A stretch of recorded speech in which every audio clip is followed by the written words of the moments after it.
1.6 TDI. Не. Фейсовите са станали по 10 000 евро. Връчките, де. Като за начало гледаме семейни автомобили до 10 000 евро. Какво може да предложи немският пазар и какво може да предложи корейският пазар, нека разгледаме заедно. Започваме с добре познатият немски пазар.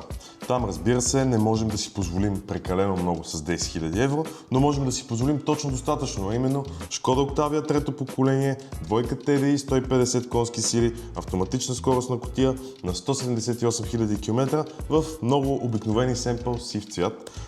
Набелязах тази, защото е дилърство, с което съм работил и преди. Сигурен съм, че колата ще е окей.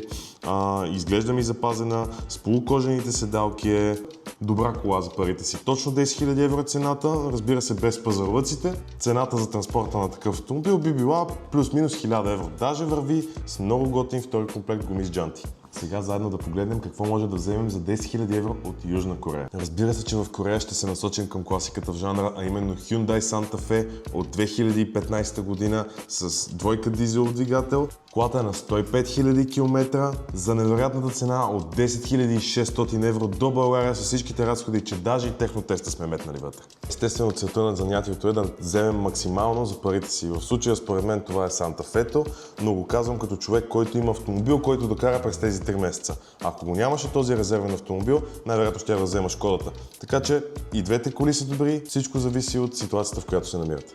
Без значение дали търсите кола от Европа или от Южна Корея, обадете се, за да направим безплатна консултация и да решим какво ще вземем за вас.